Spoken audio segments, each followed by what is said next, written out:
তো দেখুন ছোলে ভাটুরে আর বেবি নানটা আমি সার্ভ করে দিয়েছি। নমস্কার বন্ধুরা, তিয়াসাস রেসিপিতে সকলকে স্বাগত জানাই। আজ আমি আপনাদের বেবি নান আর ছোলে ভাটুরে একটা কম্বো রেসিপি আপনাদের সঙ্গে শেয়ার করতে এসেছি। যে কোনো ছোটোখাটো অনুষ্ঠানে আপনারা ঘরে থাকা সামান্য কয়েকটা উপকরণ দিয়ে এই ছোলে ভাটুরে আর বেবি নানের রেসিপিটা তৈরি করে নিতে পারবেন। বানানো খুবই সহজ। আশা করছি রেসিপিটা আপনাদের খুবই ভালো লাগবে। তো চলুন দেখে নেওয়া যাক এই রেসিপিটা। নানপুরি বানানোর জন্য এখানে একটা বড় বোলের মধ্যে নিয়ে নিচ্ছি এই বাটির 1 বাটি মতো ময়দা। ওজন হিসাবে ধরলে এটা 300 গ্রাম মতো হবে। আর এই ময়দার মধ্যে দিয়ে দিচ্ছি স্বাদ মতো নুন, চা চামচে 2 চামচ মতো চিনি, দিয়ে দিচ্ছি এরকম ছোট চামচের 1 চামচ কালো জিরে।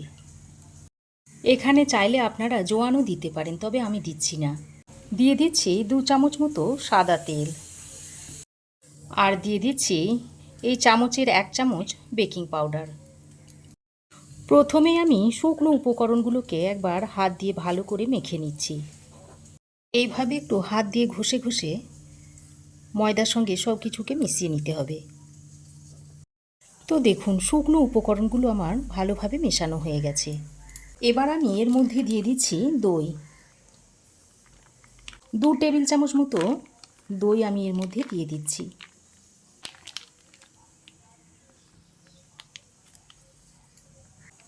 আর এই দইয়ের উপরে দিয়ে দিচ্ছি একটা ডিম ভেঙে।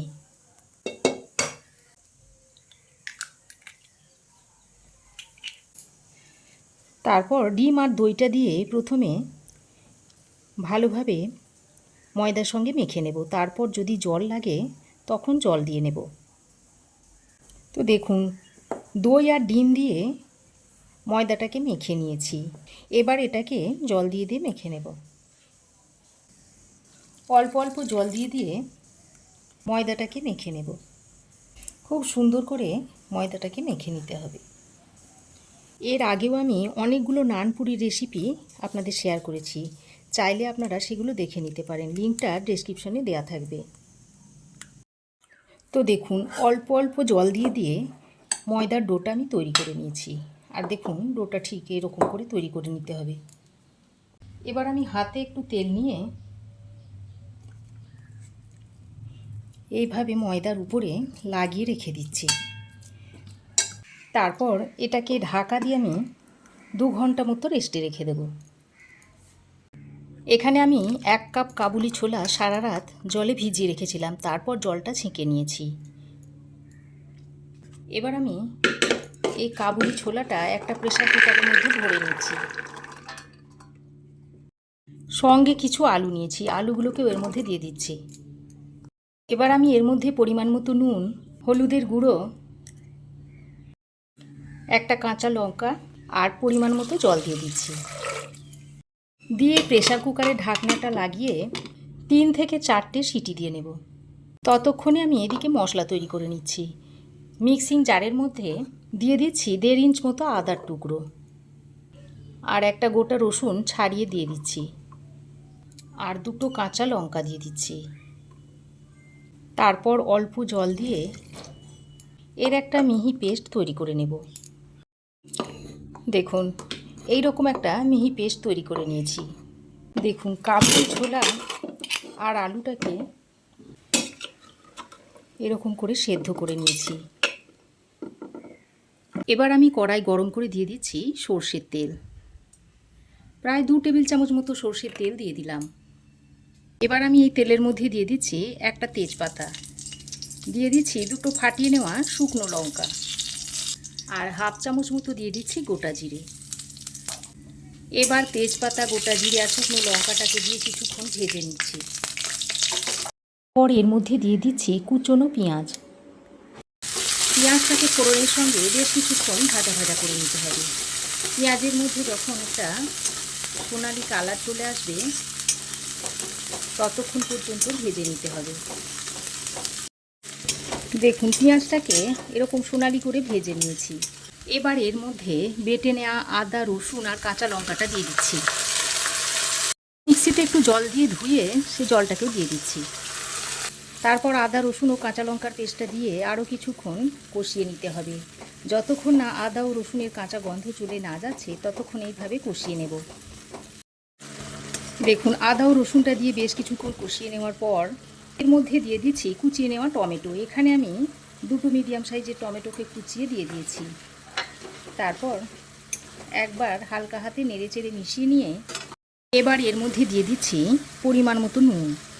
এই পর্যায়ে নুনটা দিলে টমেটোটা খুব তাড়াতাড়ি নরম হয়ে আসবে। দিয়ে দিচ্ছি হাফ চামচ মতো হলুদের গুঁড়ো, হাফ চামচের থেকে একটু কম দিয়ে দিচ্ছি ঝাল লঙ্কার গুঁড়ো, জিরে গুঁড়ো দিয়ে দিচ্ছি 1 চামচ, ধনে গুঁড়ো দিয়ে দিচ্ছি 1 চামচ, আর রঙের জন্য দিয়ে দিচ্ছি 1 চামচ কাশ্মীরি লঙ্কার গুঁড়ো। তারপর মশলাটাকে খুব ভালো করে কষিয়ে নিচ্ছি। এবার আমি অল্প পরিমাণ জল দিয়ে মশলাটাকে বেশ কিছুক্ষণ সময় ধরে কষিয়ে নেব। দেখুন অল্প অল্প জল দিয়ে মশলাটাকে আমি প্রায় 10-15 মিনিট মতো কষিয়ে নিয়েছি। আর মশলা থেকে দেখুন সুন্দরভাবে তেল ছাড়তে শুরু করেছে। এবার আমি এর মধ্যে দিয়ে দিচ্ছি 1 টেবিল চামচ মতো টক দই। আর এই পর্যায়ে গ্যাসের ফ্লেমটাকে কমিয়ে দিয়েছি। দইয়ের বাটিতে অল্প একটু জল দিয়ে তারপর সঙ্গে সঙ্গে এটাকে মিশিয়ে নিতে হবে, তা না হলে ছানা কেটে যাবে। দেখুন দই খুব ভালোভাবে মিশিয়ে নিয়েছি। এবার আমি যে কাবুলি ছোলা আর আলুটা সেদ্ধ করে রেখেছিলাম সেটা দিয়ে দিচ্ছি। চামচে করে তুলে দিয়ে দিচ্ছি। প্রথমে ছোলা আর আলুটা দিয়ে দিচ্ছি, তারপরে এর মধ্যে যে অল্প একটু জল রয়েছে সেটাকেও দিয়ে দেব। কাবুলি চানা আর আলুটা দিয়ে দিয়েছি। এবার মশলার সঙ্গে খুব ভালো করে কষিয়ে নেব। তো দেখুন কাবুলি ছোলা আর আলুটা দিয়ে বেশ খানিকক্ষণ মশলার সঙ্গে খুব ভালো করে কষিয়ে নিয়েছি। এবার আমি ছোলা সেদ্ধর জলটাকেও দিয়ে দিচ্ছি। আরও একটু জল লাগবে, তাই আমি জল দিয়ে দিচ্ছি। জলটা দিয়ে আবারও ভালো করে নেড়েচেড়ে মিশিয়ে নিতে হবে। দেখুন ভালো করে নেড়েচেড়ে মিশিয়ে নিয়ে একটা ঢাকনা লাগিয়ে 6 থেকে 7 মিনিট মতো রান্না করে নেব। তো দেখুন ঢাকা দিয়ে আমি 6-7 মিনিট মতো রান্না করে নিয়েছি। আর দেখুন ঝোলটা অনেকটাই ঘন হয়ে এসেছে। এবার আমি এর মধ্যে দিয়ে দিচ্ছি স্বাদ মতো চিনি, কিছুটা কসুরি মেথি নিয়েছি, এইভাবে হাতের সাহায্যে ডলে দিয়ে দিচ্ছি। চিনি আর কসুরি মেথিটা দিয়ে একবার ভালো করে নেড়েচেড়ে মিশিয়ে নিচ্ছি। তারপর আরও 1-2 মিনিট মতো ফুটিয়ে নেব। দেখুন আরও 1-2 মিনিট রান্না করে নিয়েছি আর রান্না প্রায় শেষের দিকে। এবার আমি এর মধ্যে দিয়ে দিচ্ছি অল্প একটু গরম মশলার গুঁড়ো আর দিয়ে দিচ্ছি 1 চামচ পরিমাণ ঘি। এবার ঘি আর গরম মশলাটা দিয়ে ভালো করে নেড়েচেড়ে মিশিয়ে নিলেই তৈরি হয়ে যাবে ছোলে ভাটুরে বা ভাটুরে ছোলে। তারপর আপনারা গরম গরম লুচি, পরোটা, রুটি বা নান যে কোনো কিছুর সঙ্গেই সার্ভ করে দিতে পারবেন। এবার গ্যাসের ফ্লেম বন্ধ করে আরও 2 মিনিট ঢাকা দিয়ে স্ট্যান্ডিং টাইমে রাখার পর ছোলে ভাটুরেটা আপনাদের সার্ভ করে দেখাবো। তো দেখুন ছোলে ভাটুরেটা রেডি। এবার আমি নানগুলো বানিয়ে নেব। এদিকে দেখুন যে ডোটা তৈরি করে রেখে দিয়েছিলাম 2 ঘন্টা, সেটা দেখুন ফুলে কতটা মোটা হয়ে গেছে। এখন আরও একটু হাতে তেল নিয়েছি, তেলটা নিয়ে এইভাবে আরও কিছুক্ষণ মেখে নিচ্ছি। তারপর এর থেকে লেচি কেটে নেব। একটু মাঝারি সাইজ করে এরকম লেচি কেটে নিতে হবে। দেখুন এইভাবে যদি উপর থেকে নিচে এইভাবে গুটিয়ে দেওয়া হয় তাহলে ডোটা সমান হবে। দেখুন এইরকম লেচি তৈরি করে নিতে হবে।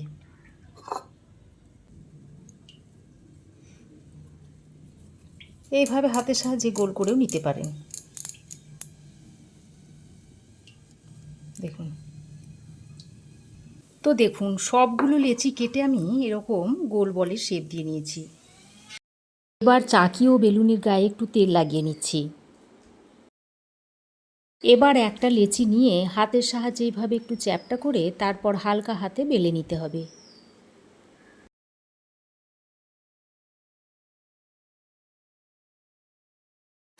আর নানগুলোকে ঠিক এরকম একটু মোটা করে বেলে নিতে হবে।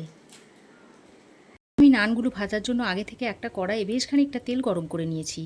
তারপরে গ্যাসের ফ্লেমটাকে কমিয়ে দিয়েছি। এবার আমি এই গরম তেলের মধ্যে নানটা ছেড়ে দিচ্ছি। তারপর এইভাবে একটু চেপে চেপে দিলেই দেখবেন এইভাবে দেখবেন বলের মতো ফুলে উঠবে। তারপর ভালো করে উল্টে পাল্টে ভেজে নেব।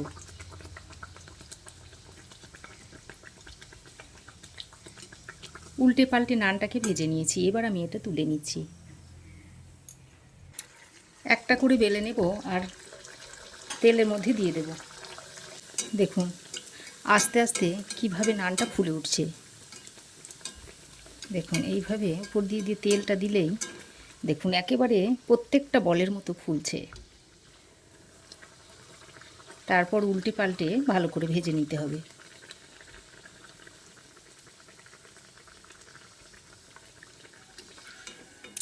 এই নানটাও হয়ে গেছে, এটাকেও তুলে নিচ্ছি।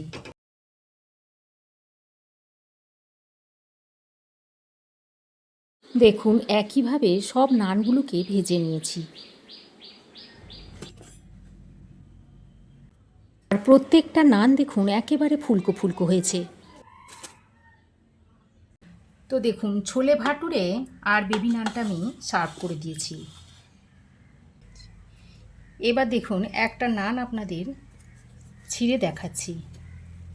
দেখুন ভিতরটা দেখুন একেবারে রুটির মতো জালিদার হয়েছে।